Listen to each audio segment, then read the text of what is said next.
Chapter 1. Thursday, June 11, Sup, th/Sup, 1852. I know I shouldn't be happy for the short respite we've had from traveling, but I am. I'm not happy the former captain is so ill, of course, but I am happy that we were able to stay in place and the men had time to hunt. I am able to cook venison for our supper tonight, and I've been able to dry a great deal more for future meals. It's good because my meat supply was running low. Even I can't eat bacon for every meal. I have enjoyed having other people join me at my fire for supper every night. Emily fills the silence that seems to permeate the air between her father and me. Neither of us ask questions of the other, which makes the quiet almost deafening. Thank heaven for Emily. I don't look forward to driving again tomorrow, but I do look forward to being somewhere I can hide, 2,000 miles from home, or thereabouts. It will be good for me to lose myself in a new life and forget what has transpired. Forget why I'm on this godforsaken trail. We are almost to Independence Rock, from what I'm told, and that is the halfway point of our journey. I've been told the goal is to be there by July 4th, and we will make it weeks before that date. Perhaps our journey will be easier than that of some of the others, because of the time of year we left.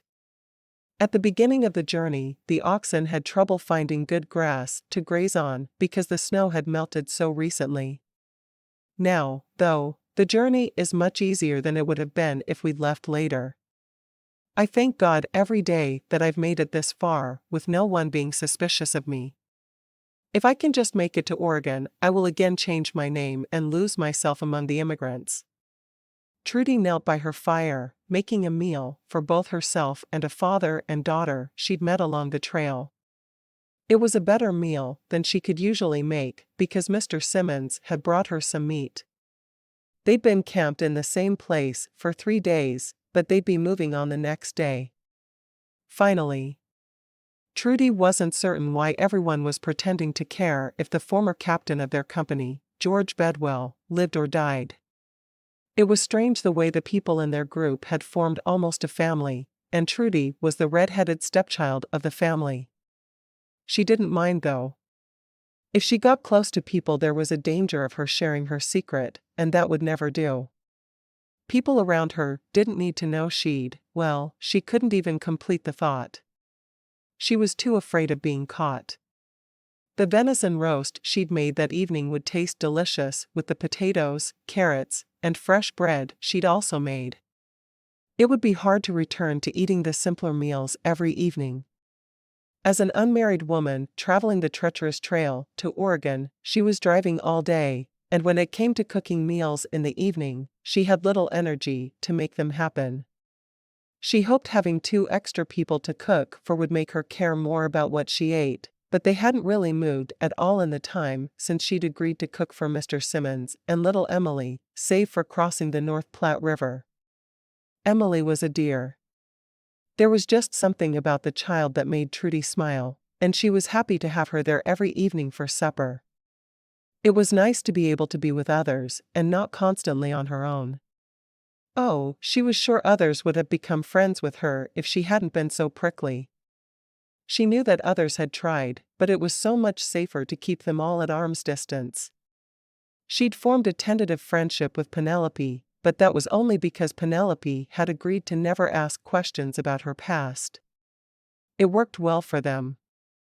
Trudie had just finished the gravy for their supper when she noticed Mr. Simmons and little Emily walking toward her campfire. She wanted to jump up and welcome her guests as she would have before, just before. But she couldn't. She had to make sure everyone knew she was quiet and didn't say much to others. Mr. Simmons stopped at the fire. "Is there anything I can help you with, Miss Brown?" Trudie shook her head. "No, thank you. Everything is ready." She smiled at Emily, feeling more comfortable talking to the child than she did anyone else in their wagon train. "How was your day, Emily?" Emily smiled. "It was fun. I got to play with the others today. We were playing by the river and jumping on rocks." "You be careful by the river," Trudie said automatically. It was due to a child falling into the river that the former captain was so ill. He'd almost drowned saving a young widow's daughter, and they certainly didn't need to lose anyone else on this awful journey. Yes, ma'am. I will. Emily plopped down on the ground. Supper smells delicious. I'm sure it will be, thanks to your father bringing me some venison today. I wasn't sure what I was going to cook. Trudie didn't look at Mr. Simmons as she spoke. She didn't want to invite friendship even with him, though she was cooking for his family. Don't most of the women share meat? Mr. Simmons asked. Trudie nodded. Most do. I can't really contribute, so I don't take anything away from the others. I have lots of jerky. She didn't want to admit to him that it was because she was antisocial that no one shared with her. She dished up plates for them all and offered Mr. Simmons his first, and then gave a plate to Emily. I love to eat your food, Miss Brown, Emily said. You're the best cook in the whole wide world. Trudie laughed, feeling joy when she was with this child. I'm not so sure about that. I hear Margaret Pruitt is a much better cook than me.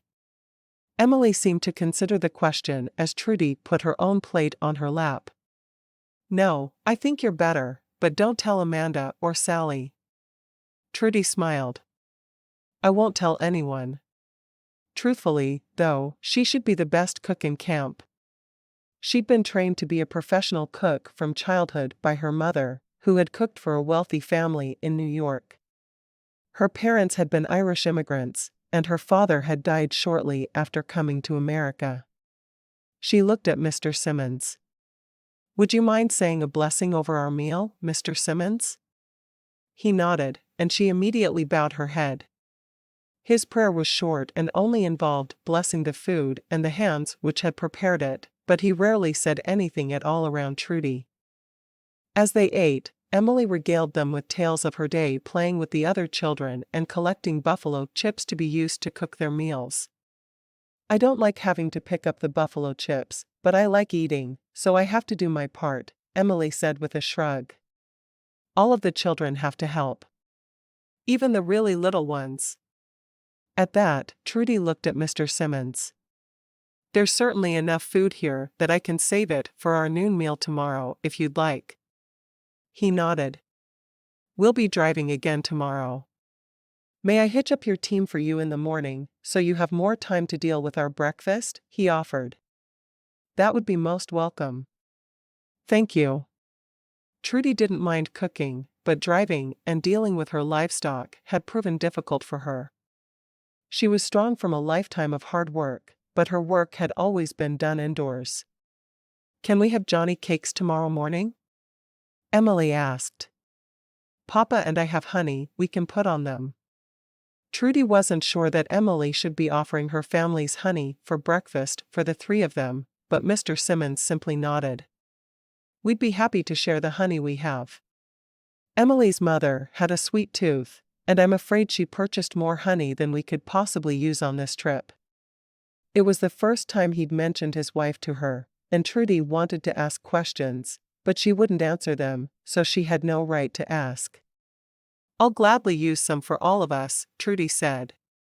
Mr. Simmons finished his meal. Emily, help Miss Brown with the dishes, and then come back to our camp. Yes, Papa. Emily immediately got to her feet and collected the dishes her father had used. As Mr. Simmons walked away, Trudie broke her own most important rule by asking the child a question. Do you miss your mama? Emily looked sad for a moment. I do, but I know she's in heaven with Jesus, and that makes it easier to not cry much. So, we're doing Johnny cakes for breakfast, Trudie said enthusiastically. Do you want bacon with them? Yes, please. I love bacon. Me too, Trudie confided. It's my favorite meat. She was glad the bacon would last, because the other meats they had to choose from weren't nearly as tasty. She'd brought 2 pigs with her to start raising them when they reached Oregon. She couldn't wait to get there. She'd already changed her name once, and when they reached Oregon, she'd change it again. Hopefully, no one would be able to find her. Hopefully, no one was searching for her, but she couldn't risk her life by counting on that. She and Emily chatted while they worked on doing the dishes and putting them away. "I wish I could stay here with you tonight," Emily said. "Stay with me?" Trudie was surprised. "You don't want to stay with your papa?" Emily shrugged. "I love my papa, but he's sad. I'd rather not have to be with someone so sad all the time." "Of course, he's sad," Trudie said softly. "He lost his wife." "She didn't want to go to Oregon," Emily said. "She told Papa it would be too hard, but he said she had to go." Trudie wasn't surprised. Few women wanted to go west. The man thought it was a great adventure, but the woman saw it for what it was. More work with fewer friends about. Most women don't want to go to Oregon. But you do. You don't have a husband telling you what to do? Emily asked. Trudie smiled at Emily's wording. "I don't. I never found just the right man." "Maybe my papa is the right man," Emily said as they put the last of the dishes away. "You both want to go to Oregon." "I'm not so sure about that, Emily." Emily shrugged, spontaneously hugging Trudie. "See you in the morning, and I won't forget the honey." With that, the girl turned and ran across the circle of the wagons to where her father was camped. Trudie watched her until she knew she was with her father, and then she sat down, closing her eyes and wishing for a dreamless night. She mended her dress by the light of the fire until most of the camp was settled for the night. And then she got out her bedroll and climbed under her wagon. Closing her eyes, she prayed for a quiet night. A calm night. A night when she wouldn't wake up terrified. Asterisk. Trudie woke a few short hours later, sweating profusely. It wasn't that it was too hot. It was downright cold during the night. No, that wasn't the problem at all. She sat up and rubbed her hands over her face, reminding herself that she was safe now. "No one can find you. You changed your name. You're safe." The words were the same ones she whispered to herself every time she woke from one of her nightmares. Nightmares that were filled with policemen with guns.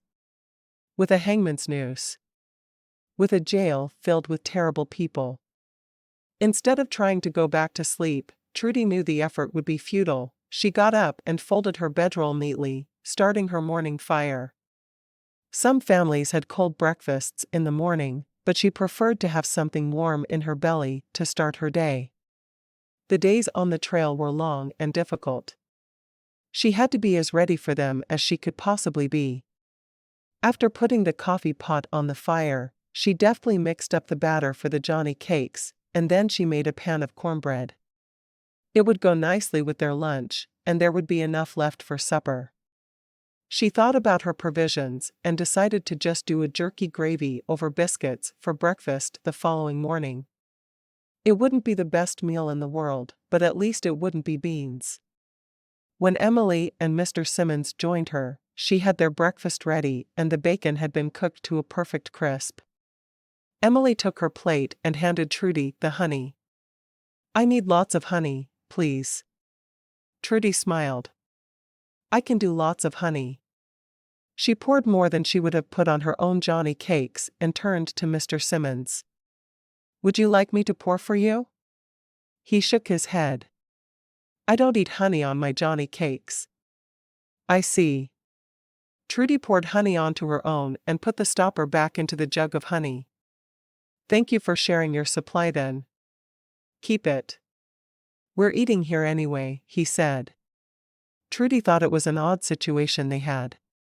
They met 3 times a day for meals, and he prayed for them 3 times per day. He would hitch up her wagon, and she would cook.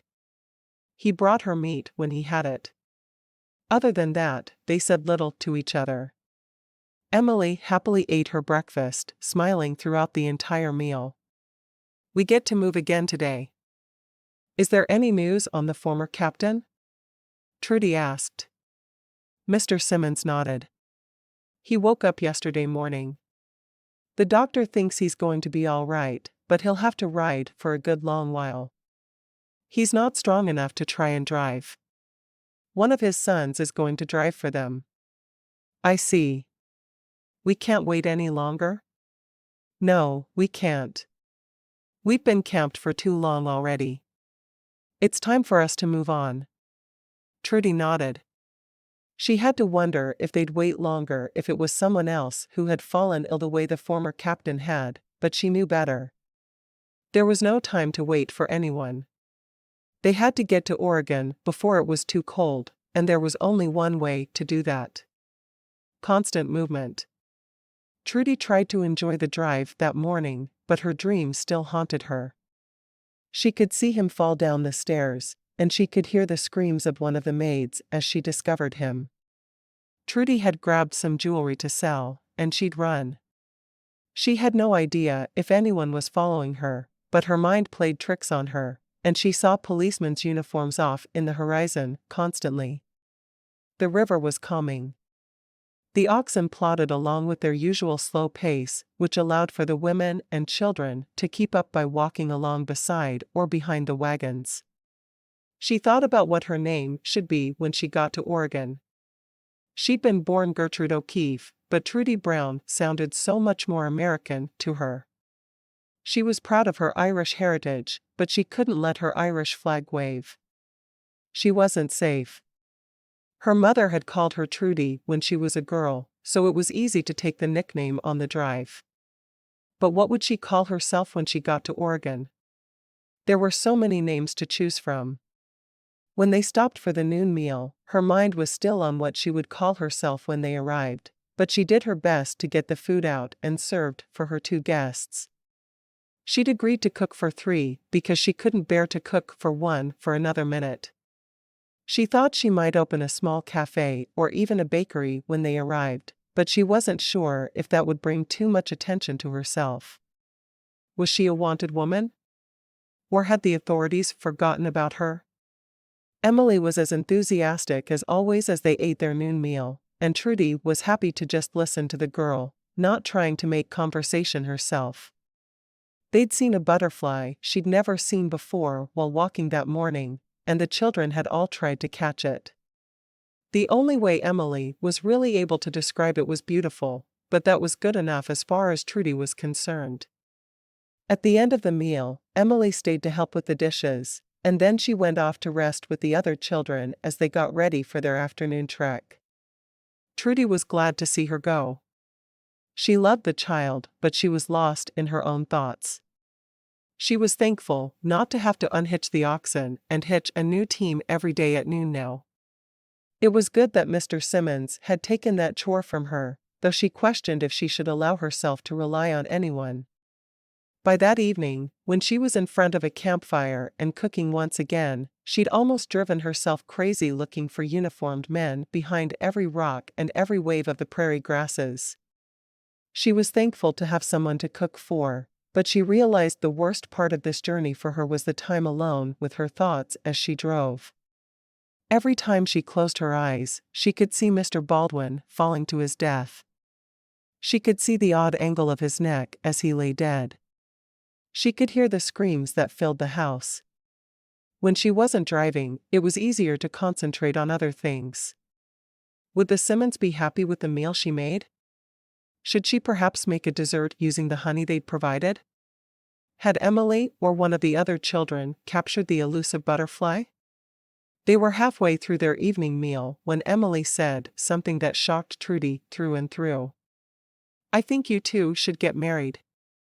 Then I'd have a mama to walk with me and a papa to drive. No one would have to sew for us or cook for us." Trudie choked on her biscuit. "I don't know about that, Emily. People need to be in love to get married." "You could be married without loving each other," Emily said. "I just need you both, and it would be easier.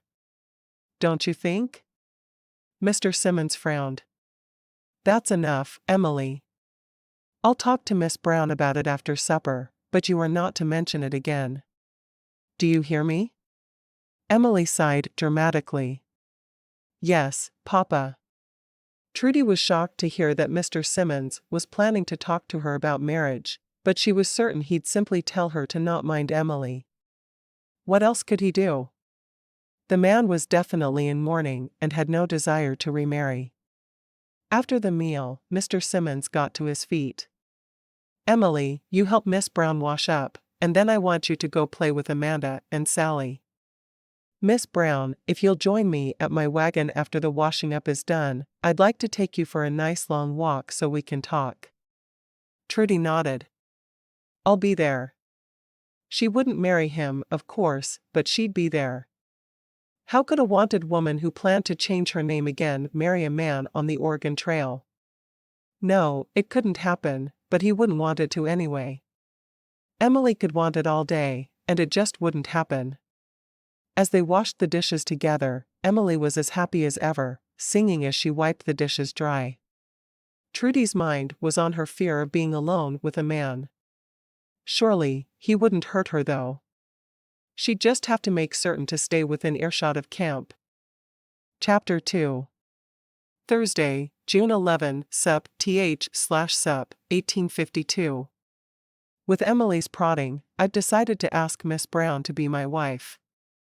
It's odd, but I don't even know her first name and I'm going to propose. I don't really want another wife, as I'm still heartbroken about losing the one I had, but Emily is right in that she does need a mother. I hope to make the argument that Miss Brown's IFA will be easier if I drive and she can walk with the other women. And I know she cares for Emily already. I can see it every time I see her glance at my daughter. It makes a lot of sense for me to marry her, though it won't be a physical marriage at all. I'm not ready for that yet. How could I be? I killed the love of my life. Another love is not a good idea at this time. We moved on today as planned. The captain has healed enough that he is at least awake and able to eat and drink. I'm still not sure why we paused the train when he became ill when he wouldn't wait for a woman to give birth. I suppose the new captains are better at forgiving than I am. I just wish I could forgive myself. Trudie was nervous about the walk she was taking with Mr. Simmons, worried he would talk to her about marrying him. She knew it was what Emily wanted, but she also knew Emily simply wanted to have a mother again. That was no reason to marry. Besides, she couldn't ask a man to live with her past. No one should have to be saddled with her mistake. Trudie walked with Emily to the wagon where Mr. Simmons was waiting for her. Are you ready to walk, Miss Brown? Trudie nodded. Yes, of course, I am. She smoothed the front of her dress nervously. Not only had she never been married, she'd never even been courted. Walking alone with a man was difficult. Especially after her experience with.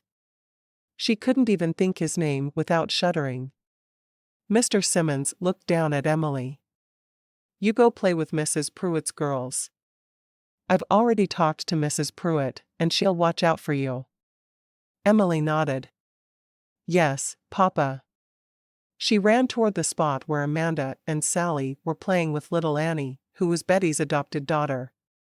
Thinking about Betty sent a pang of guilt through Trudie. She'd been downright rude to the other woman, not wanting to get too close to anyone. The questions people asked bothered her because she hated to lie, and she couldn't answer them honestly. As she and Mr. Simmons headed toward the open prairie outside of the protective circle of wagons, Trudie looked around. She was surprised at how indelibly the wagons had marked the trail. There were ruts in the ground that each wagon drove over. Even this early in the year, there was little grass left between the wheels. The different wagon trains were hard on the land. She couldn't help but wonder if some of those ruts would still be there in 50 years. Or even 100 or 200 years. I'm sure you're wondering why I asked you to walk with me today, Mr. Simmons said softly. Trudie nodded. Yes, I am. Emily has been hounding me to marry you for days now. I am not ready to be in love again, but I do think Emily would be more settled, and life would be easier if I had a wife. Trudie immediately started shaking her head. I don't think that's a good idea. Hear me out. He stopped walking and held up a hand. Your life would be made easier by this. You would be able to walk with the other women and not drive any longer. You would simply be responsible for meals, laundry, and the things all the women are responsible for. You wouldn't be required to drive at all or help in any way the other women don't. Trudie frowned. There are things you don't know about me. She wouldn't tell him though. He'd never look at her the same way again, and she had no idea if he would leave her in the next town they passed. It was best if no one knew, but that meant no real relationships could be formed. And things you don't know about me. We will respect one another and not ask questions we wouldn't want to answer. It didn't seem to bother him that he had no idea about her past. She bit her lip. I don't know if someone will be coming after me. I've done some things on the wrong side of the law. He shrugged. I've done many things I'm not proud of. I won't ask questions if you don't. Trudie looked at him, her eyes narrowed. You wouldn't require anything physical from me? Just the things I've mentioned. There will be no need for us to share a bed. I miss my wife and love her a great deal still. I don't want a physical marriage. I just need someone to help me get to Oregon. And you've shown Emily and me a great deal of kindness. Are you certain you don't want to find someone else? He gave a short laugh that didn't sound amused at all. Where do you think I can find someone? You realize we're in the middle of the prairie, don't you? How am I supposed to find someone to marry? I suppose you're right. Trudie liked the idea of having a closer relationship with little Emily, but she wasn't certain how she felt about marrying the girl's father. She still had a hard time being in close proximity to a man after what had happened. May I take some time to think about it? He nodded. Absolutely. Will 24 hours be enough? Or do you need to wait until Saturday night? I'll make a decision by this time tomorrow if you'd like to walk again to discuss it. I don't want to get Emily's hopes up by discussing anything in front of her. She was pretty certain her answer would be no, but thinking about it would be wise. It would make her life easier in the short term. I think that's wise. Emily thinks a great deal of you, and whether you're on the wrong side of the law or not, I believe that you won't do anything to hurt her. That's important to me. And if I decide I no longer want to be married to you once we reach Oregon, then we shall pretend the wedding never happened. No one will remember us from our time on the trail. We'll simply make sure to settle away from the others. Did you know everyone plans to settle together? She asked. Mr. Simmons shook his head. I didn't know that, but I'm not surprised. With Emily and I being on our own, no one would really talk to us about that. I can understand that. I haven't been invited to live near the others, but they all talk about it openly. Do you want to settle close to them? She sighed. I will probably change my name again when I get out west, so no, I don't think I do. It would be easier to be found that way. Do you really fear someone chasing you? She nodded. I fear it. It may be an unrealistic fear, but I can't get it out of my head. I see. He turned and began walking back toward camp. I can't see you doing anything to hurt another, so whatever you did couldn't be as bad as you make it sound. It's just as bad as I make it sound. I don't want you to lessen it in your head.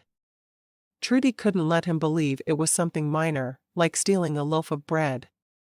Mr. Simmons sighed. I won't be asking questions about it.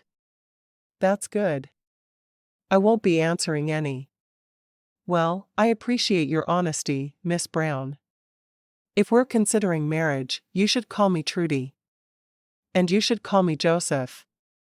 Trudie nodded. Joseph it shall be. As soon as they were back within the circle of the wagons, she rushed off to her own campsite. She didn't want people to see them together and assume they were getting married. No, the decision needed to lie squarely with her and have nothing to do with gossip. Dare she grab a bit of happiness where she could? Marrying Joseph would mean nothing to her, but being Emily's mother, that was something that would bring her true joy. Perhaps she could consider it. Perhaps. Trudie thought of little else during the next day. She went through the motions of cooking and driving, but her mind was on whether or not it would be smart of her to marry Joseph. Surely, there were much smarter things she could do, but would marrying him be so wrong? She already loved his daughter. And being married, which would require a name change, would help protect her. She would no longer be a woman traveling alone. Instead, she'd be a part of a family. If there were men hunting her, surely they'd be looking for a woman alone, and not a family. Perhaps it was a smart way to hide within the wagon train. When it was time for her to walk with Joseph again that evening, Trudie had not yet made up her mind about what she should do. She hated the idea of saddling Emily and Joseph with a wanted woman, but she also knew it would make her safer. They walked in silence for a short while, and then he turned to her. "Have you had sufficient time to make your decision?" he asked softly. Until that very moment, Trudie hadn't known what her answer would be. "Yes, I'll marry you. But you must never question me about what brought me onto the trail." It would be the only way they could work well together. He shrugged. "I find I'm not overly curious. I just want someone who will help care for my child." "I will do that." Trudie wondered if she should explain, but why put him in danger? No man would want to be in a position where he had to choose between protecting his wife and upholding the law. "We could marry tomorrow evening," he suggested. "After the drive, but before the dancing. That way, you'll have time to move your supplies to my wagon before we start out again on Monday. I do have several oxen. I have 4 pair, which can of course add to your supply. That is more than we will need. I have 4 pair myself. We don't need 8 pair of oxen." He frowned. "I suppose I can use whichever of the cattle make it all the way to Oregon to start my herd." "Your herd? Do you plan to be a dairy farmer or a rancher?" she asked. She hadn't thought to question him about his intentions once they arrived. "I will be a rancher. The life is difficult, but very rewarding. I will be able to provide well for a family." She nodded. "I see. I had thought about opening a small cafe. But she would change her name first and make certain no one knew her." "You could do that if you wished." He started walking back toward the camp. "Would it be just a cafe or possibly a boarding house?"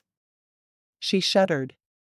"Boarding houses are usually for men, especially out west. I fear I wouldn't be able to be alone with men without fear." He frowned at her. "Have you always feared men?" "Just for a short while. I will get over it." "I do hope so. I could see you doing very well with a boarding house.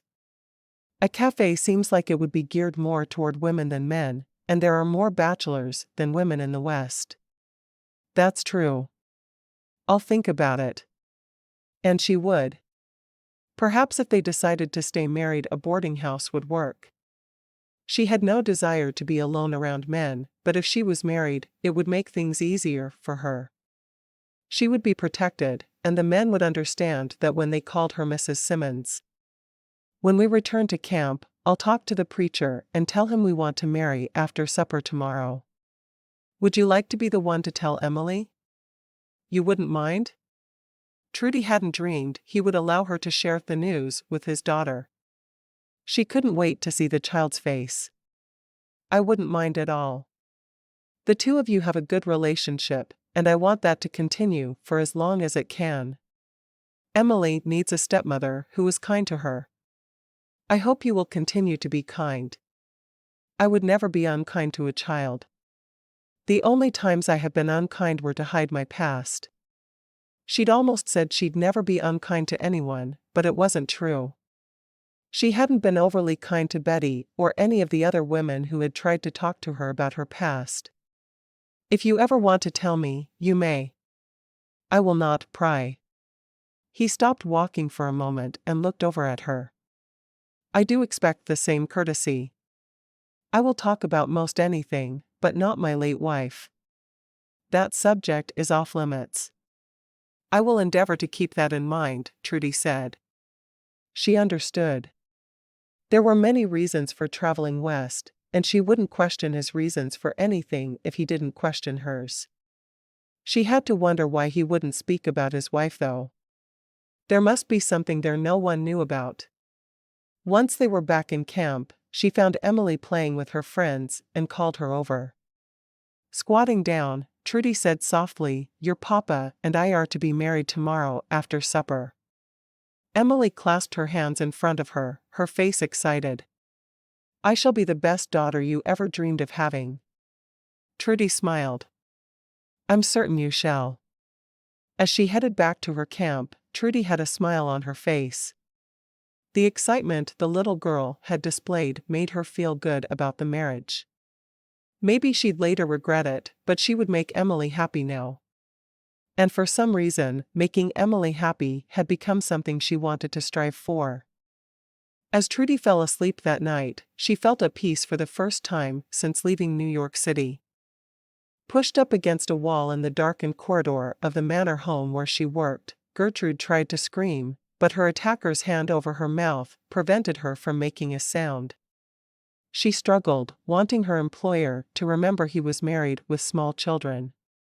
Yes, his wife was out for the day, but that shouldn't matter to his marriage vows. Gertrude bit the hand covering her mouth, and Mr. Baldwin let out a yelp of pain. He glowered at her, slapping her so hard she fell to the floor at his feet. Gertrude struggled to get to her feet again, and he once again pinned her to the wall. "You're going to be quiet and let me have my fun." "No, I won't." Gertrude screamed at the top of her lungs, hoping against hope someone would come to help her. She knew some of the maids had suffered Mr. Baldwin's advances, but she hadn't been so unlucky until that day. She doubted anyone would come.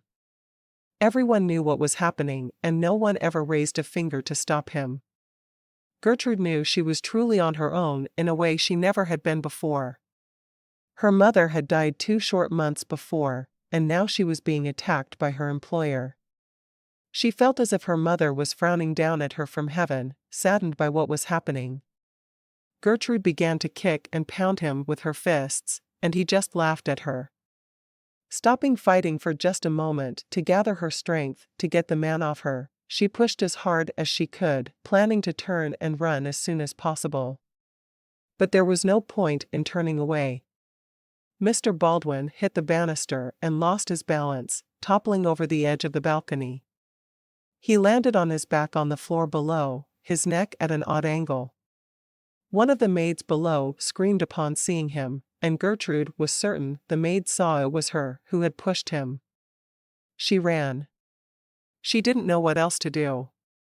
Making a quick stop in the master bedroom, she went to Mrs. Baldwin's jewelry box and grabbed 2 rings and a necklace.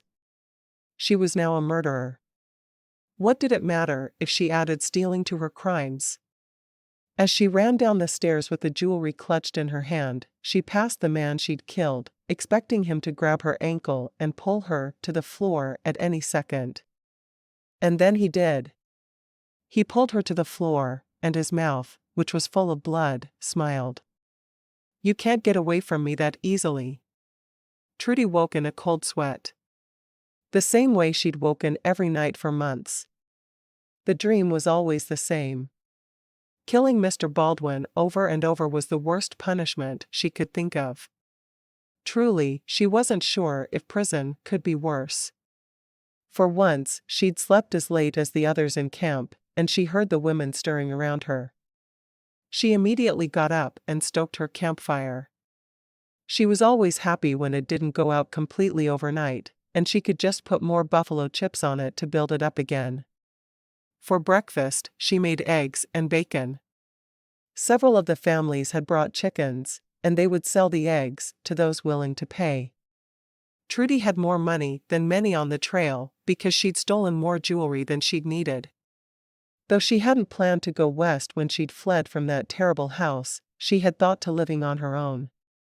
It was a good thing because she wouldn't have been able to survive so long otherwise. Once breakfast was ready, Joseph and Emily came to her camp. She poured a cup of coffee for each of them, laughing when Emily made a face. "You know the doctor says that we will live longer if we drink coffee." "I know. I just hate it. What if I start making you tea with a little honey in it?" "Could you drink tea?" Emily nodded emphatically. "I don't like tea, but it's so much better than coffee." "I tend to agree," Trudie said with a smile. Joseph sipped his own coffee. "Let's pray." As usual, his prayer was simple, but it blessed their food, and that's all Trudie was worried about. "The pastor will marry us after supper and before the dancing." Emily looked like she wanted to squeal with excitement. "It will be like you have a wedding dance." "Papa, you will dance with me at your wedding dance?" He nodded. "Of course, I will." "And you'll dance with Trudie?" Joseph looked uncomfortable at the question. "If Trudie wants to dance with me, I'd be more than happy to." Trudie shrugged. "I'm not sure I'll be up for dancing after driving all day." It would give him a good excuse not to have to dance with her, no matter how Emily felt about it. Emily sighed. "I would like to see you dance at your wedding, but if Trudie is too tired, then I will understand." Joseph nodded. "We will see how we all feel this evening." Emily nodded, devoting herself to the task of eating her breakfast. "We need Johnny cakes again tomorrow, Trudie." Trudie smiled. "I thought you'd like eggs for a change." "No. I want Johnny cakes every morning." Joseph shook his head. "It's a good thing the trail is so much work, or you'd look like a giant white blueberry when we got to Oregon." Emily giggled and stood up, pulling her skirts out to the sides and rounding her arms. "You would just have more Emily to love, Papa." He laughed. "And we all need as much Emily as we can get." Chapter 3. Friday, June 12, Sup/Sup, 1852. Mr. Simmons asked me to marry him last night, which surprised me a great deal. His daughter has wanted us to marry for a little while, but he came right out and admitted to me that he still loves his wife. The marriage would be in name only, and I would take on the duty of walking with Emily every day. I already cook for them, so the marriage wouldn't change my life much, except I'd have another name change, which would be good, and I'd walk. I'm not sure how I feel about the idea of walking with the other women after the way I've treated a few of them. Hopefully they'll be as forgiving to me as they were to the former captain. I have not yet made a decision about what I will do. He did agree to ask me no questions about my past at all. That will make things easier for me. I do like the idea of being Emily's mother. Truly, she's the only reason I'm considering the arrangement. Although, it might also protect me from anyone searching for me. I'll know soon enough what I plan to do. I must give Mr. Simmons my decision tonight when we walk again. For Emily, I want to scream yes. For myself, I want to hide away and never make another decision again. As she drove that day, Trudie was very aware it was her last day to be driving toward Oregon. Starting on Monday, she would be walking with the other women and the children. It would be strange, but she was excited to do it. She would still need to avoid questions about her past, but she could feel like she belonged since she would be part of a family. When they stopped that night, she was surprised to see Penelope walking toward her wagon. "Mary killed a buffalo this afternoon. I thought you would like to have a roast to cook for your supper." "Thank you." It would be the perfect wedding supper as far as Trudie was concerned. She couldn't slow cook it as she would have liked, but that didn't matter. She'd make stew out of what was left for supper the next day, and that could be cooked slowly over the fire. "I hear there's going to be a wedding this evening." "I hear the same thing." I'm not sure I'm doing the right thing, but I'm doing it either way. Penelope nodded. I know how you feel. I was the same when I married Herb. I'm glad I'm not alone. Tomorrow is going to be interesting, deciding what I should take and leaving what I shouldn't. Trudie sighed. I hate that there's so very much to do. I'll help you. It'll be fun. I can even get some of the other ladies to help, if you wouldn't mind people going through your things. Penelope looked solemn as she waited for an answer. Trudie knew the other woman was well aware of her penchant for hiding her past, so it made sense she didn't know which Trudie would choose. There's nothing hidden among my things that would bother me if someone saw them. Trudie shrugged. I left the past back east. She preferred not to even say where she'd lived. It may be silly, but she didn't want anyone knowing she'd killed, deliberately or not. Well, then I'll get a group together to help you. We'll have fun doing it. Penelope smiled. And I'll be there for your wedding. You should get Margaret to fix you a bath. She usually charges, but she tends to give the women who marry a free bath on their wedding day. Trudie bit her lip. The idea of a bath was appealing, but it would be a busy evening without a bath. She didn't want the other woman to have to haul water just before the dance. I may take one tomorrow, but there's too much to do this evening. I have to cook this meat for starters. She held up the small pot Penelope had brought the meat in. Let me get this into my cook pot, and then I'll give yours back. Penelope nodded. That sounds good. I'll let Margaret know you'd like to bathe tomorrow. I'll do it myself in a bit. Trudie transferred the meat and added some of her rainwater she'd caught for drinking.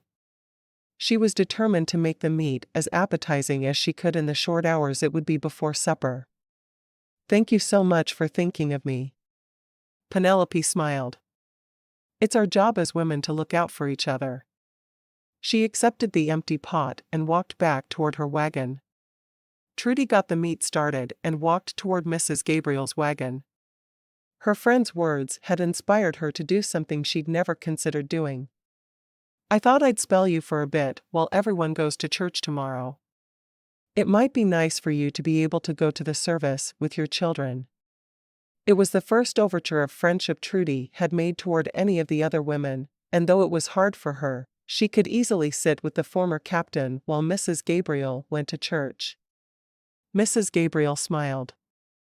I would enjoy that immensely if you really don't mind. I don't mind, Trudie said. She'd lost a little faith with everything that had happened. She'd been raised to be a strong Christian woman, but she felt as if God had forsaken her when he'd allowed her former employer to try to rape her. She'd prayed every day she would be safe from the man, and she had no idea why God would allow her to be put into such a situation.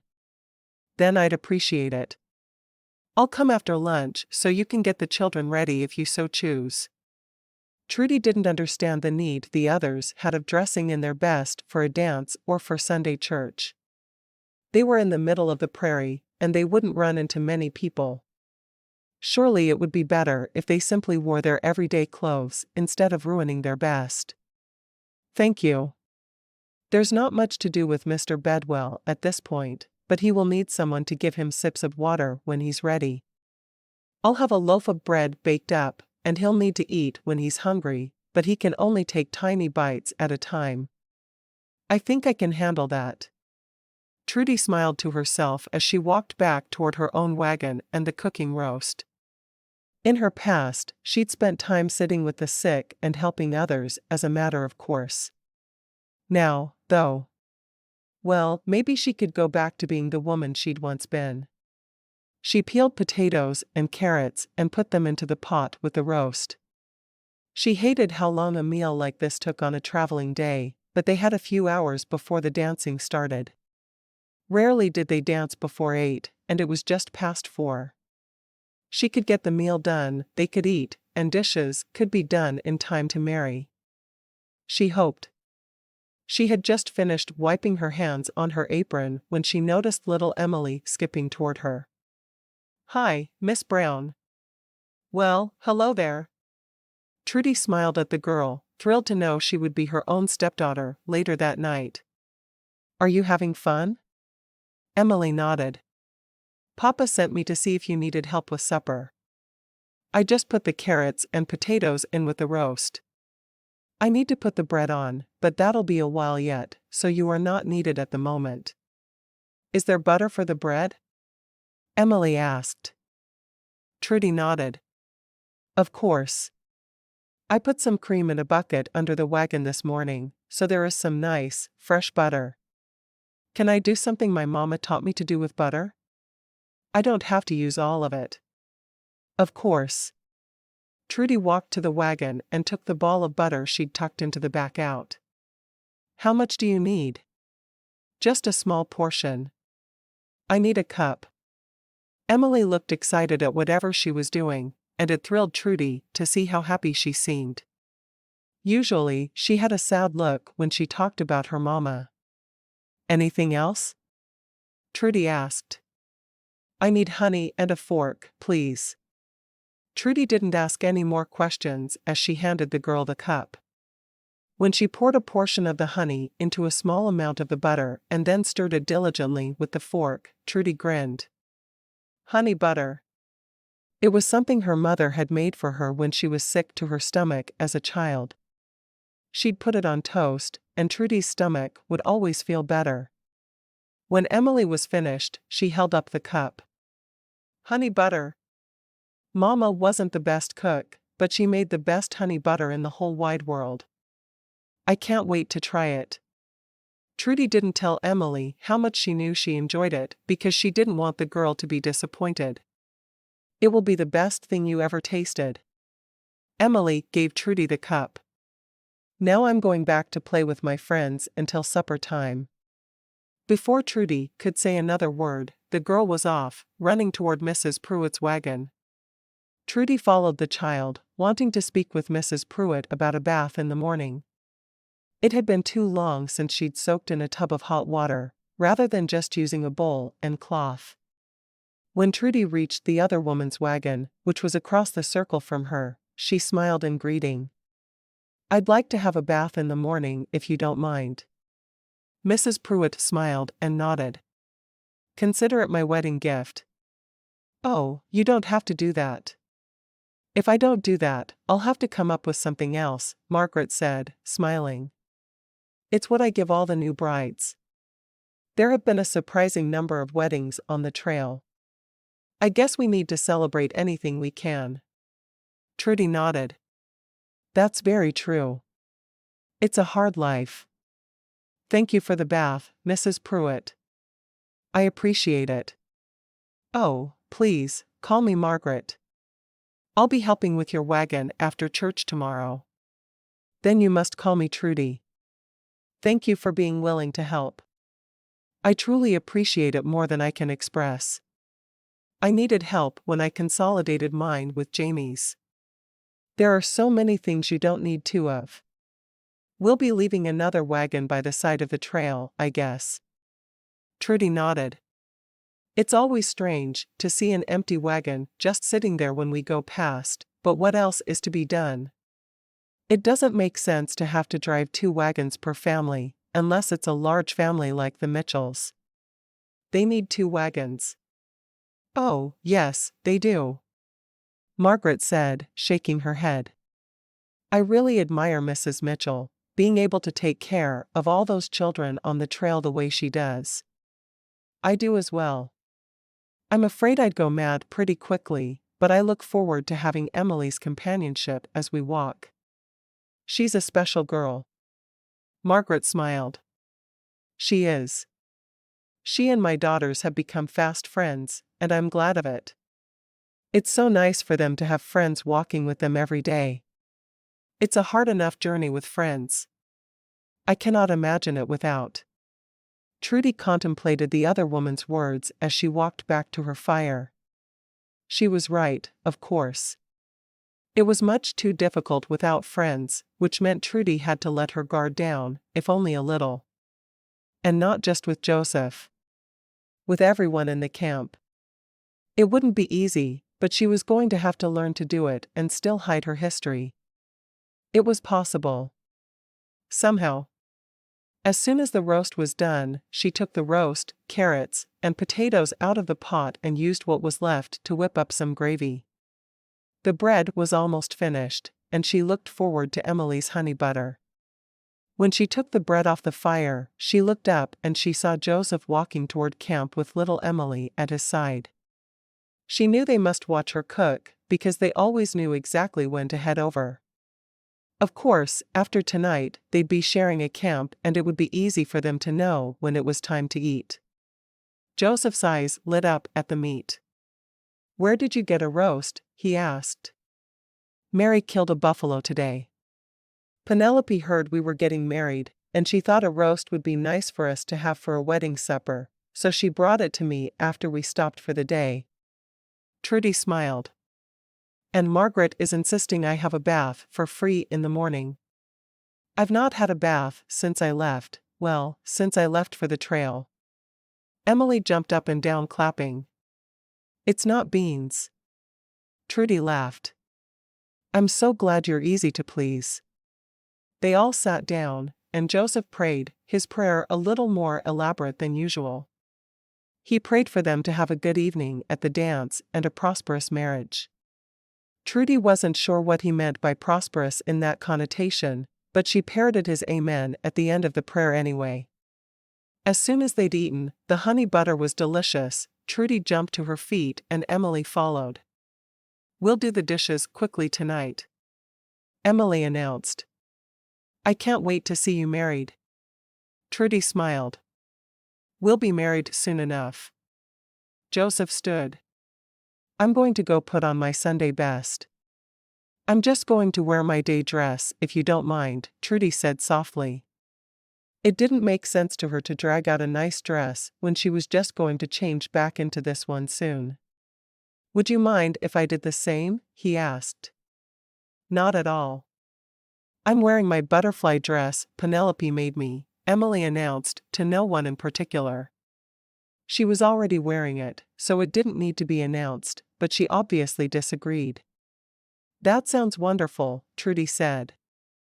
"You look so pretty in your butterfly dress. It magically turns me into an enchanted princess." "It does?" Emily nodded. "My mama always said I was her little princess, and the dress feels enchanted, so it must be." Trudie laughed. "I think she believes in fairy tales." "Who wouldn't?" Joseph asked, for once his eyes not looking overwhelmingly sad. Instead, they seemed to be filled with amusement. "You have a good point, kind sir." Trudie curtsied to him before returning to washing the dishes. Emily giggled. "Will you teach me to curtsy just the way you do?" "I would be honored," Trudie said, grinning. After the dishes had been stowed away, Joseph offered his arm to Trudie. "Let's go and get married." "I'm coming," Emily said, hurrying along beside them. Others in the camp noticed them walking toward the preacher, and before Trudie knew what was happening, they all converged on the tent of the holy man. She hadn't expected others to be there, other than Emily, of course. It was strange, but it made her feel that people of the camp could forgive her orneriness. When the pastor announced they were man and wife and told Joseph to kiss the bride, Trudie wasn't sure what she was supposed to do. She stood for a moment, feeling as if the world was spinning around her, but then Joseph dipped his head and brushed his lips quickly against hers. Trudie wasn't sure if she should sigh with relief that it was over or ask him to kiss her again. She hadn't expected to feel anything special when he kissed her. They had no feelings for one another after all. But the feel of his lips on hers had triggered flutters in her belly. It was surprising and completely unexpected. Everyone stood smiling at them as they walked away from the preacher, and then someone said, "Now we dance." Everyone cheered, and they headed to the area where previous wagon trains had obviously held meetings and possibly church services. Trudie knew their church service would most certainly be there the following day. It was the only place where benches had been built in the area. It was always surprising to see what other companies did before them. They hadn't had to construct benches for church even once. No, the trail was fair littered with places to stay. Joseph looked at her. "Are we headed to the dance?" he asked. "You did promise to dance with Emily," Trudie said. "She would be very disappointed if you went back on your word." "Then I guess we're going to the dance. And I will dance like a butterfly enchanted princess." Emily looked pleased with herself. "Of course, you will. Because that's exactly what you are," Trudie said. Emily stopped walking. "Now that you're married to Papa, I can't keep calling you Miss Brown." "What should I call you?" Trudie frowned. "Just call me Trudie. If you ever feel that you would like to call me Mother or Mama, you are welcome to, but for now, Trudie is fine." Emily nodded. "That sounds good, Trudie." Once they reached the benches, where others had already taken up residence for the evening, Emily found a place for the three of them. "You're not going to go play with your friends?" Trudie asked. Emily was a social butterfly, always with the other children. Emily shook her head adamantly. "No. We're a family now, so we'll sit together." "I see." Trudie looked over at Joseph, and he seemed pleased that Emily was so happy, but there was something else on his face as well. When Emily hurried to the dance floor to spin in circles a bit later, Trudie looked over at Joseph. "Is something wrong?" "Not really. It just seems odd that Emily is so ready to have a new mother. I thought children who'd lost a parent were more inclined to not like it when their parent married." "I think that's usually the case," Trudie said softly, remembering how she had never wanted her mother to marry. "But Emily is a very special child. Perhaps she doesn't feel the need to mourn her mother for as long. I will tell you, though, Emily talks about your late wife constantly, so you mustn't worry that she doesn't miss her." Joseph nodded, turning back to the dancing. "I'm glad to hear it." Chapter 4. Saturday, June 13, Sup/Sup, 1852. I am now a married woman. I'm not sure that my husband is very fond of me, but I know his daughter is. It seems that many of the things that I do anger him, but that's all right. I'll learn to maneuver around topics that are difficult for him, and we will get along fine. Tomorrow, I must complete the onerous task of deciding which things to take with me, and which things to leave along the side of the trail.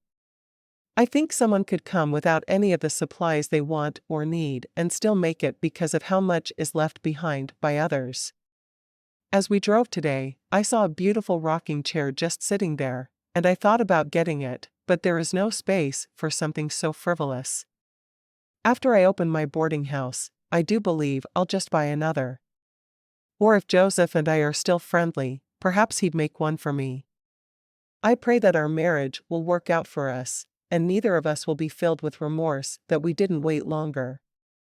I do think we've done the best thing for little Emily, and that means a lot to me. Emily danced a few dances alone, and one with the odd girl who just spun in circles around her. Trudie looked at Joseph. "How do you feel about Emily spending time with Edna Blue?" Joseph shrugged. "Edna would never hurt Emily. She's just a little strange." "More than a little," Trudie said. "She offered me a lick of the peppermint stick she carries in her cleavage, and when I said no, she stuck it in her own mouth. I can't imagine why she would keep it there." The very idea made Trudie's stomach turn. Edna was very odd. "Her mother seems to be ill," Joseph said. "I do hope we won't lose her. We've seen how Edna is with a mother. Imagine her without one. Mrs. Blue needs to survive if only to keep being a good and calming influence on Edna." Trudie sighed. "I've heard several of the women on the trail refer to our journey as a death march. I fear they're right. I won't discuss my wife's death with you." Joseph jumped to his feet. "How dare you try to talk to me about it when you promised you wouldn't?" He looked furious, and his voice was loud enough she could feel others' eyes on them. "That's not what I meant at all." Trudie watched helplessly as Joseph stalked toward his wagon. She didn't know what she'd done, but whatever it was, she'd be careful not to do it again. Perhaps Emily would understand. When Emily sat down beside Trudie, she asked, "Where's Papa?" "He was supposed to dance with me. I said something that made him angry, and he walked away." Emily frowned. "Did you mention Mama?" "No, I promised him I never would." But his wife had been mentioned as well as her death. Perhaps Emily was onto something. "I don't know then." Emily sighed dramatically. "He misses Mama, something fierce." "I can understand that." Trudie simply wished she knew what she'd done, so she could avoid doing it again. "Should I go talk to him?" Emily shook her head. "No, that will just make him angrier. He'll walk for a while, and then he'll tell you he's sorry." The girl sounded wise, as if she had the entire weight of the world on her shoulders at that moment. "Does he do this a lot?" "Only since Mama died." Trudie watched the dancing and listened to the music for another hour before going back to her campfire. She had a feeling she would be sleeping alone at her fire that night, and they would combine the next day. Instead, she found Joseph erecting a tent behind her wagon. "I couldn't find your tent," he said. She shrugged. "I've been sleeping under my wagon. I didn't see a need for a tent." She wondered if he'd say something about what had happened, but he seemed to prefer to pretend nothing had. "Well, you'll sleep in mine with Emily now, and I'll sleep under the wagon." "I couldn't ask you to do that," she protested. It didn't seem right for him to be the one outside when she'd not bothered to purchase what she'd need for a tent. "Why not?" he asked. "It makes more sense than me sleeping in the tent and you under the wagon." "All right," she said softly. "If you'll make sure your laundry is ready in the morning, I'll get it done before church. I've volunteered to sit with Mr. Bedwell to give Mrs. Gabriel a break from tending him so she could attend church. And after the service, several of the women are going to help me empty out my wagon and decide what to keep and what to leave here." He nodded. "All right. Do you have plans for supper?" he asked. "I'm going to make a stew out of our supper tonight. It will be filling and taste good. We should make the most out of the fresh meat while we have it." He frowned. "Where's Emily?" She asked if she could stay to play with her friends a little longer, and Margaret Pruitt promised to keep an eye on her. "I thought it would be good if I had a few minutes alone." "I see. I didn't mean to yell at you earlier. I hope you'll accept my apology." Trudie hadn't heard an apology, but she nodded anyway. "Of course. I didn't mean to say anything I shouldn't have said." "I know." After that, she took her bedroll out of the wagon and put it into the tent. She assumed the one already there was Emily's. When Emily came to camp a few minutes later, her father was off fetching his own bedroll. "I'm going to sleep with you in the tent, and your papa is going to sleep under the wagon," Trudie said, forcing a smile. "I told you everything would be good after he walked for a little while." Emily smiled. "Are you going to tell me a bedtime story?" Trudie nodded. "I'll think of a good one if I can." "I know you can." Trudie helped Emily into her nightgown, and then the two of them lay down in the tent. Trudie hadn't bothered with a nightgown, because it was easier for her to sleep in one of her dresses. She didn't like having to leave camp in just a nightgown to take care of necessities. As the two of them lay there talking, Trudie tried to come up with a good story to tell, and then she remembered a story her mother had told her as a child. The story had been all about Trudie, and it talked of adventures she could go on. "Once upon a time, there was a little girl named Emily," Trudie began. "The girl was brave and true, but sadly, she'd lost the person in the world most important to her. Her mama." The story went from there, telling of the girl's great bravery as she walked all the way from Missouri to Oregon. Trudie wasn't quite finished with the adventure when Joseph crawled into the tent with them. "I came to hear your prayers, Emily." Emily immediately knelt on the ground and put her hands together, praying for them to be a happy family and to all reach Oregon safely. When she was finished, Joseph kissed her cheek and helped her lie down, pulling her covers up to her chin. "Good night, Emily. I love you." "Good night, Papa." Joseph looked at his new wife. "Good night, Trudie. I hope you sleep well." "Good night, Joseph." Trudie waited until he was gone. "Perhaps I should finish my story tomorrow." "Oh, no, you mustn't. I need to hear if Emily catches the magical butterfly." Trudie laughed. "All right, but then you must sleep." Emily sighed. "Yes, Trudie." After the story was finished, Trudie did what her mother had always done before she fell asleep, and she dropped a kiss on the girl's forehead. "I love you, Emily. I hope your dreams are filled with all good things and are as sweet as you. Good night, Trudie. If I can't have my real mama, then I'm so glad I have you." Outside the tent and under the wagon, Joseph heard his daughter's words. He dashed a tear from his eye. Even though he'd deprived the girl of her first mother, he'd given her a mother she could love. It may not have been what he wanted, but he knew it was the right thing for Emily. Asterisk. Trudie waited until she'd finished her new family's laundry before going to Margaret for her bath. Shielded from view by the blankets Margaret had hung between the wagons, Trudie sank into the water, feeling as if she was in the most wonderful place on earth. She didn't care she was in the middle of a prairie, married to a man who had anger problems, or hiding from the police. In that moment, she was content. After her bath, Trudie fixed a noon meal for her family and washed her dishes.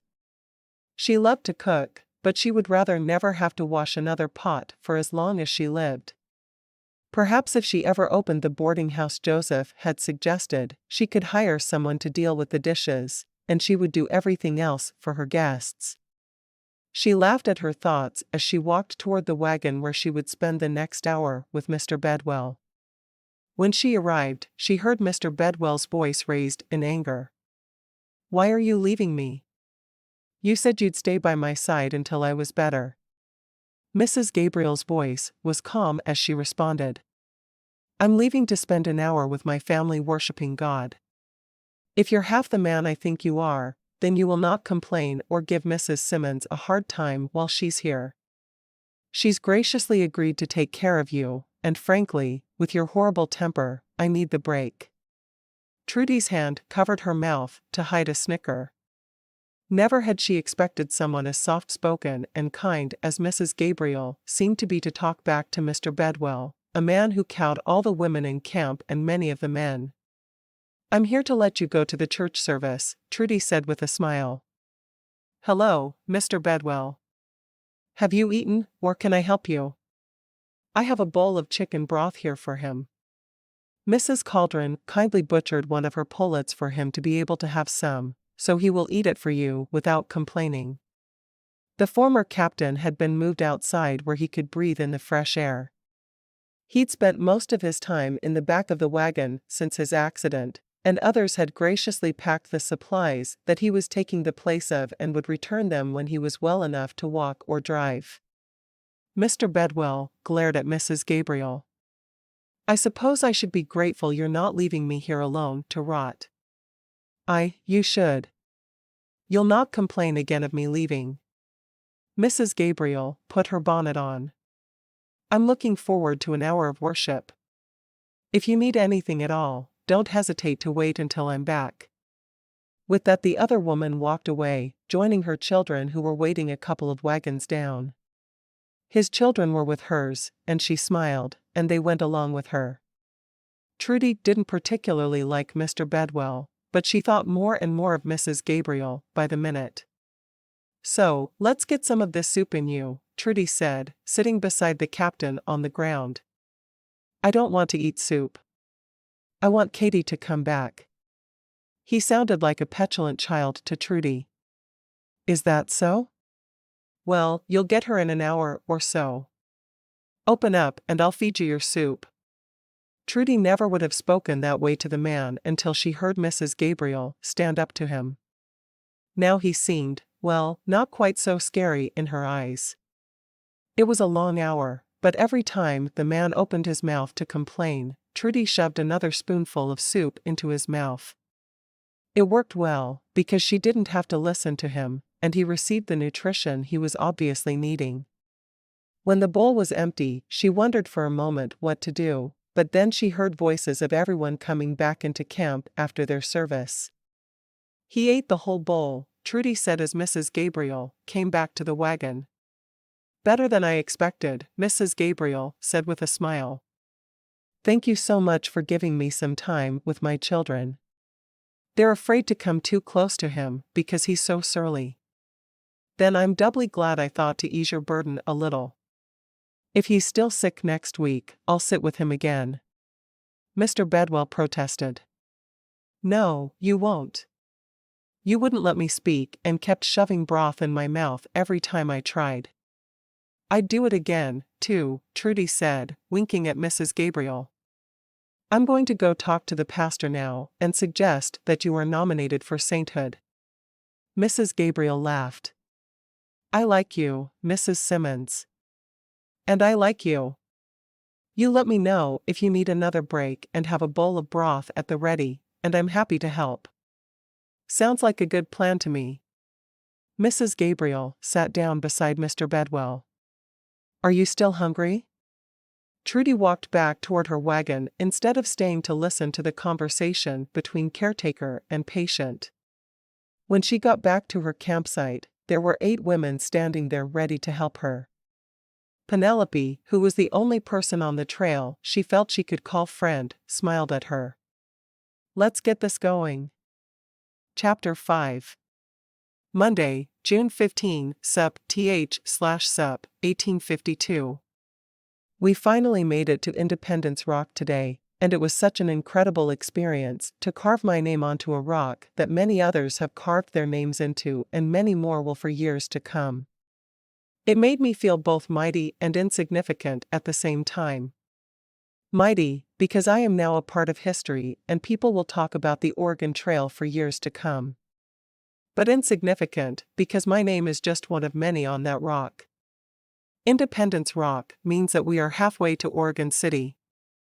Halfway to claiming the land that will forge our futures. Some days I think we all lose sight of what we are migrating across this great land for, and then there are days, like today, where we are all reminded why we are going to Oregon. For free land. For new opportunities. Today was a day of celebration, and all of our moods were lighter after spending our noon break near the rock that means so much to so many people. What a joyous experience, carving my name on a rock. I hope people will always have something as significant in their lives, something to work and strive for. Something to make them believe they are truly making a difference in this world, one step at a time. Her first day of walking with the other women, Trudie found enlightening. She hadn't imagined the camaraderie that would happen during the long walk. Instead, she'd imagined that the women were just as solitary as the men as they drove the wagons. Instead, she was part of much laughter and talking as they moved. She walked with Penelope, Hannah, Mary, Betty, Mrs. Caldron, and Margaret. The other women spoke of what they wanted to do once they reached Oregon, and they talked about the area where they planned to live. Mrs. Caldron looked sad when they brought it up, and Trudie asked her why. My husband and I are traveling west to live near some very dear friends of ours. I am looking forward to seeing those friends and living near them, but it's so hard to say goodbye to those I've grown to love on the trail. Mrs. Caldron shook her head. I know it will be good for the twins to start with a fresh reputation because everyone considers them troublemakers, but I'm sad for me. Trudie nodded. I do understand. She'd felt the same when she'd moved from the household where she'd grown up as her mother's assistant to a household where she was the main cook. Leaving all the people she'd known and loved behind for a new position had been very difficult, but her mother had encouraged her to do just that. It wasn't long after she'd moved on that her mother had been run down by a carriage that had been unable to stop. Betty looked at her sister, Mrs. Caldron. "I do wish you were settling near the rest of us. I need my sister. We'll be able to write letters, but it won't be the same." Mrs. Caldron sighed. "My children will grow up without knowing their cousins or how very much you adore them. I know Wyoming territory is vast, but surely we'll be able to visit some. At least I hope we will. I can't imagine not living near you." Trudie felt her heart going out to the sisters. She'd never had a sister herself, but she'd always known that if she had, they'd have been close friends. Of course, that would have meant leaving a loved one behind when she'd had to run. No, it was better that she had no family left back east. They stopped at Independence Rock for their noon meal, and each of the travelers carved their name into the rock. Trudie had to wonder if the names would still be legible long into the future or if they'd be washed away with time. Either way, it felt like a rite of passage to carve their names into the rock. And more importantly, it meant they were halfway to Oregon City and getting a parcel of free land. She didn't yet know if she'd be sharing a larger parcel with Joseph and Emily or finding one of her own, but either way, life would be different once they were off the trail. Life on the trail was difficult, but now that she was getting to know people, Trudie knew she'd miss the life she had while traveling. As they finished the noon meal, the captains gathered everyone together. Mr. Caldron spoke loudly enough for everyone to hear. "We are at the halfway point between Independence and Oregon City, and we are almost a month ahead of where we need to be. We thought we'd leave it to everyone to take a vote to decide if we should spend the rest of the day at this important spot and move on tomorrow, or if we want to move on after our midday rest." Trudie was surprised. The company had never voted on something so important as to whether to move on or not, but she was well aware that only the men's opinions mattered, so she waited to see what would happen. The men's votes were cast with ayes and nays. The nays won, and they decided to keep going. They didn't want to lose the advantage that being one of the first wagons of the season to arrive in Oregon would give them. Trudie wasn't sure if she was happy or disappointed that they were moving on, but she knew it didn't matter either way. She must do what the others wanted and continue to move on. Further from New York and the scene of her crime was always good. Putting Emily into the back of the wagon to nap, Trudie joined the other women and they began their afternoon's trek. Mary was the most vocal of the bunch. "I for one think the men made the right decision. The sooner we get to Oregon, the sooner we can start our new lives." Hannah nodded in agreement. "It was the best decision, especially after we laid over for so long last week with the difficult crossing of the river. I do hope we can reach our final destination, wherever it may be, before the snows fall." "Good point," Margaret said. "I wouldn't enjoy traveling with little ones through the snow. It's hard enough as it is. And it's going to be harder soon." She placed her hand on her belly. "I'm pretty sure I'm expecting my third." There were many smiles of delight, and only Mrs. Mitchell seemed alarmed. "This journey is hard enough for women who are not with child. I will pray for you." "Thank you," Margaret said. Hannah linked her arm through Margaret's. "I'm just happy that you're going to have a baby so soon. I wish I could say I was expecting as well." Mrs. Mitchell simply shook her head. "It will be better if you wait until we reach our new homes." "I don't always tend to do what's best, Mrs. Mitchell," Hannah said with a smile. "There are so many dangerous mountain passes we have to endure yet. I worry for any of the women who have little ones or who are expecting." Mary sighed. "Mama, you worry enough for the whole company, and there's no worry left for the rest of us." "Mind your tongue, Mary." "I will do my best, but you know I've never been good at minding my tongue. Shooting is something I'm awfully good at, but minding my tongue is something else entirely." Her mother sighed dramatically. "I don't know where I went wrong with you. Mary laughed. I think you went right with me. There's not a thing wrong with being a wild woman who does as she pleases. Mrs. Mitchell simply shook her head. What do you plan to do when we reach Oregon? Penelope asked Trudie. Trudie tended to stick close to Penelope as they walked, knowing she would be mindful of asking questions. I was thinking of opening a cafe, but Joseph thinks a boarding house would be better. If you're settling near the rest of us, I would say go with the boarding house. I do believe Margaret is planning to open a diner. Margaret grinned at them. Yes, I am. But perhaps we should go into business together. We could have a boarding house with an adjoining restaurant. Then people passing through who don't want to stay with you could still eat. A slow smile crossed Trudie's lips. You'd be willing to go into business with me? It had never occurred to her that anyone on their wagon train would ever want to see her again once the trip was over. I would. You seem like you would be a shrewd businesswoman, and I like the idea of having someone like that at my side through all of life's adventures. Hopefully we'll take turns having babies so neither of us will feel overwhelmed. I'm not sure there are babies in my future, Trudie said softly. She knew they weren't if her marriage with Joseph stayed the way it was. There's no greater reward in life than children, Margaret responded, her hand going again to her flat belly. And no greater responsibility, Mrs. Mitchell said. You don't want to have a girl who grows up to be like my Mary. Mary said nothing, but she made a face behind her mother's back, causing the others to laugh.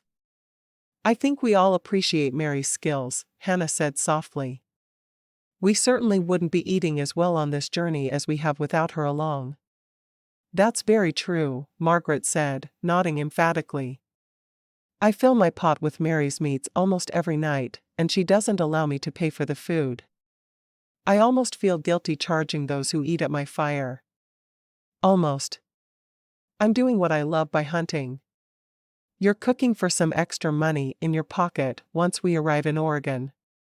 Mary shrugged. Jamie keeps telling me to stop cooking for others, but I can't let them go hungry. And having the extra money can't hurt.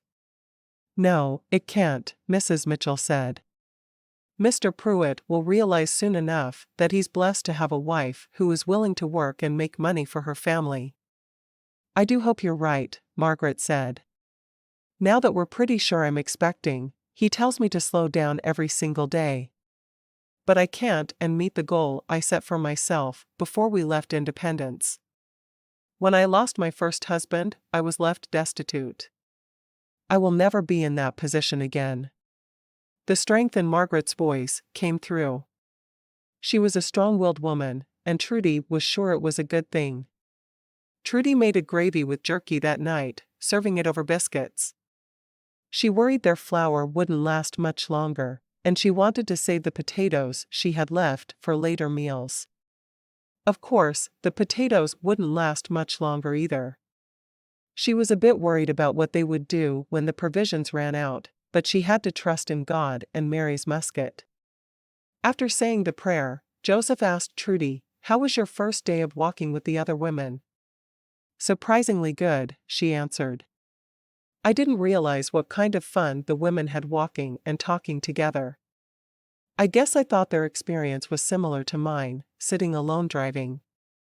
Oh, no, Emily said. We have lots of fun walking. I could have told you that. Trudie grinned. I'm sure you could have. Joseph smiled at his daughter. And how was your day walking? It was ever so much fun, Emily said. We walked and sang songs and threw rocks. And Trudie helped me write my name on the big rock. Impence Rock. Trudie smiled. Independence Rock. All the settlers are carving their names into the rock. Why? Emily asked. So, the people who come through here in 10 years will know we were here, Joseph answered. It's a long, hard journey, and I think it helps people to know others have made it. And the rock means we're halfway to Oregon. So, our journey is half over? Emily asked excitedly. No, it's not. We're halfway to Oregon City, but we will have to then choose our new land and go to that new land. It will take us a good deal more time to get where we want to go, Joseph said. But why? Why are we going to Oregon City if that's not where we're settling? He asked. Emily nodded. Because we have to file our land claims there. We can't just go to the land we want and call it our own. Oh. Why not? Emily asked. Trudie hid a smile at the girl's questions. She'd wondered the same thing before the journey. Because if we go to the land, and someone else claims it, it becomes their land and not ours. We want to get our land legally so we can live there forever, and not have someone else be able to make us leave. But if we claim the land, they can't make us go? Emily asked. That's right. And we're going to live on the land we claim forever. With Trudie? Joseph didn't seem to know how to answer that. If Trudie wants to live with us forever, then she will stay with us. Oh. Emily looked at Trudie with wide eyes, as if she expected her to disappear at any moment. You won't leave us, will you? I have no plans of leaving you. Trudie reached out and stroked the child's shoulder. You're my daughter now. And that's when Trudie realized that no matter what happened between her and Joseph, she would never leave Emily. The girl would need to always be hers. After the meal, Trudie and Emily washed the dishes together while Joseph went to check on the livestock. As soon as the dishes were stowed away, Emily went to play with her friends, and Trudie took some mending to Penelope's campfire, where some of the other women were gathered. She didn't really contribute to the conversation going on around her, but it was good to feel like she was included and part of the group. As she sat there, she thought about how far she'd come since February when Mr. Watherspoon had died. She'd run all the way to Chicago without thinking. Well, she'd traveled there without thinking, hoping to lose herself in the city, but she'd looked over her shoulder everywhere she'd gone. Many had been talking about traveling west, and she'd decided to change her name and join a company going west. Making her way to independence hadn't been easy, for people were mistrustful of women traveling alone, but once she'd met up with a group traveling to Oregon, she'd tried to blend into the background. It had mostly worked until she and Penelope had become friends. Now, it was a matter of making it to Oregon City and deciding where to live with her new family. Anyone looking for her would be looking for someone with a different name, traveling alone. But now she was married and had changed her name twice. She prayed nightly that she was safe and wouldn't endanger her new family or the others in the company. When Mrs. Gabriel joined the group around the fire, Trudie smiled at her. How did you get away? Mrs. Gabriel shook her head. I gave him a little of the laudanum the doctor gave me for his lungs. Just a touch, but it was enough to knock him out. He was in pain, but to be truthful, I wanted him to sleep more than anything. He's very ornery today. Why? Trudie asked. And if Mrs. Gabriel was saying he was ornery today, Trudie wanted to know what he'd been the previous day. She'd never been around anyone ornerier. He's healing, but the doctor doesn't want him driving or walking yet, so he complains about every bump along the trail. I swear if I was a drinking woman, I'd be drowning my sorrows with whatever I could find today. Trudie laughed. How are you going to return to him in the morning? I sleep near him every night to be sure he has no needs. Mrs. Gabriel shook her head. If he hadn't saved my daughter, I'm not sure I would be taking the time to care for him. Yes, you would, Trudie said softly. I saw you with him. You should be a nurse. You're so good at dealing with sick people. Trudie had thought she was skilled in caring for others until she'd seen Mrs. Gabriel with their cantankerous former captain. I have no time to be anyone's nurse. I have children to care for, who are starting to feel neglected. Should I invite them to eat with my family? Trudie asked. Mrs. Gabriel shook her head. I cook for them. They just eat a couple of wagons down from us, so they don't have to be the object of Mr. Bedwell's temper. I hope he gets less angry as he gets better. I do believe he will. He's a good man, deep down. So deep none of the rest of us can see it, but it's there. Somewhere. Trudie hid a smile. I suppose he must be if you're still taking care of him every day.